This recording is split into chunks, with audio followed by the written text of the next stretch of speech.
welcome everyone to Ear Wrestling, and today I'm going to talk about Smackdown Live January 3, 2017. So The Miz starts off the show by saying his New Year's resolution, pretty much like Mick Foley last night at Monday Night Raw. He said that his New Year resolution is be more forgiving, and then after that he asked Renee Young to ask him for forgiveness. So he was like, "Come on, Renee, you slapped me in the face." Last week, after The Miz insulted Renee Young when he said, "You're the one who's sleeping with Dean Ambrose, you're the one who's obsessed with him," something like that. He was like super happy when he said that line, and then Renee slapped him in the face.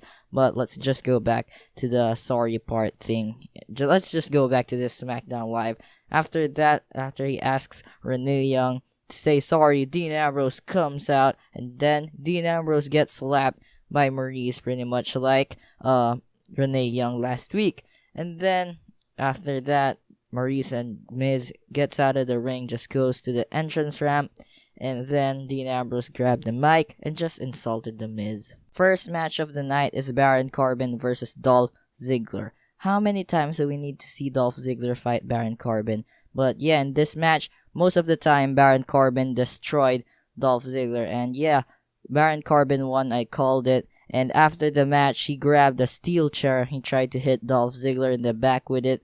But then we heard the Lucha song. And then Kalisto comes out and super kicks Baron Corbin in the face, I think. No, he just took out Baron Corbin and saved Dolph Ziggler. When Kalisto saved Dolph Ziggler, I was really confused because he's not even related to Dolph Ziggler, or he's not even a main eventer. So yeah, I got really confused, but who cares? So after he saved Dolph Ziggler, when he looked back, Dolph Ziggler super kicked him in the face. And yeah, I think that's a heel turn for Dolph. And yeah, a heel turn. He's now a heel guy. And he's like, "I don't need anybody here. Why did you save me, dude?" And then he just leaves the ring. So yeah, that's pretty cool to see Dolph Ziggler turn heel again, because the last time I've seen Dolph Ziggler as a heel is 2012 or 2013 when he was feuding with John Cena. He was with AJ Lee and Big E Langston.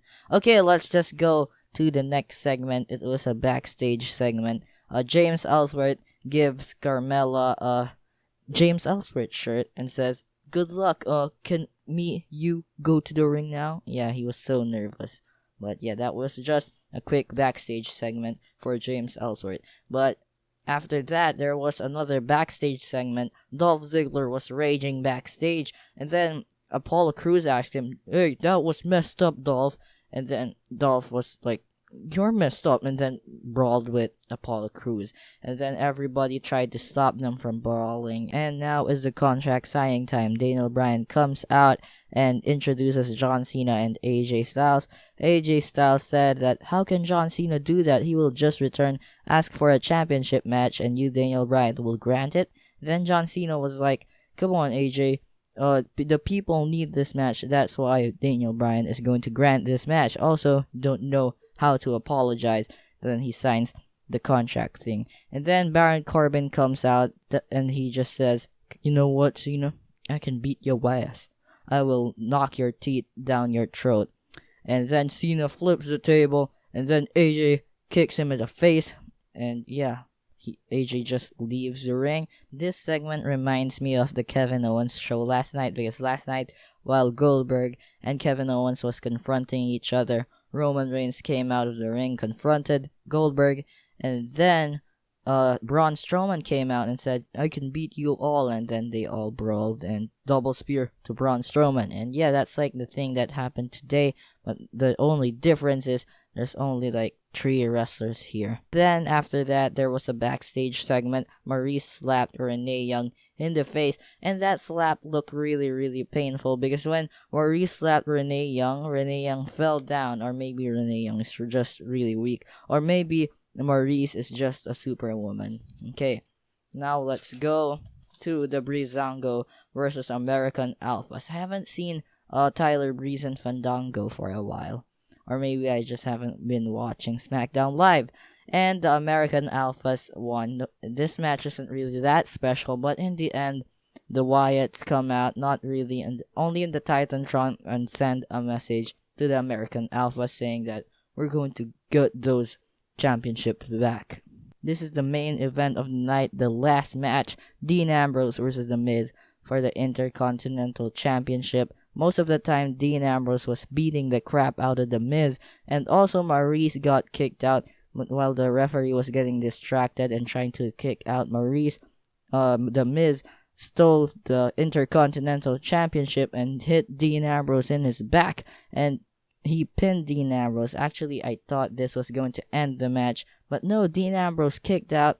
Dirty deeds to The Miz, and Dean Ambrose picks up the win. I really thought that The Miz was still going to retain his championship, but we have a new champion. So yeah, SmackDown was good. I think they should have added more matches to make it better, but yeah, it's still good. In my opinion, I enjoyed the show. I'm also interested to see what's going to happen next in the Miz versus Dean Ambrose rivalry. Also, what if we see a John Cena versus AJ Styles I Quit match at Royal Rumble or WrestleMania? Would that be cool? Tell me in the comments down below. Also, in my opinion, Dolph Ziggler is a good heel, so yeah, that's actually a good move when they turn Dolph Ziggler heel. I don't know what's going to happen with Kalisto next. Maybe he's going to get involved with the Dolph Ziggler storyline. I don't know. Back in 2013, when Dolph Ziggler was feuding with John Cena, I think he did a really good job on being a heel. Also, he had Big E by his side and AJV. Big E was a really different dude back then. He was like this super serious bodyguard dude.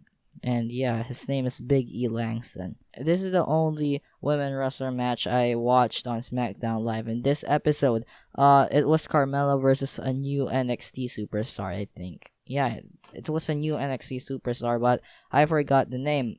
James Ellsworth distracted her, and Carmella picked up the victory. So I'm interested to see what's going to happen next with Carmella and James Ellsworth. Are they going to get married and somebody's going to crash in their wedding? That's the thing that always happens in weddings in WWE. They're getting married and then someone's going to go there and ruin their wedding. Okay, that just reminded me of the Daniel Bryan and AJ Lee wedding back in 2012 or 2013.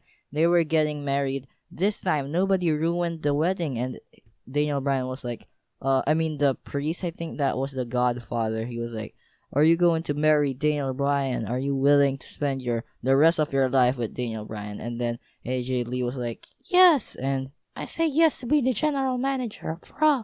And that triggered Daniel Bryan. And yeah, that's just a random story. So that's gonna be it for Ear Wrestling. Thank you for watching. Don't forget to leave a like, comment, and subscribe. Thank you for spending 8 minutes of your life with me. And see ya!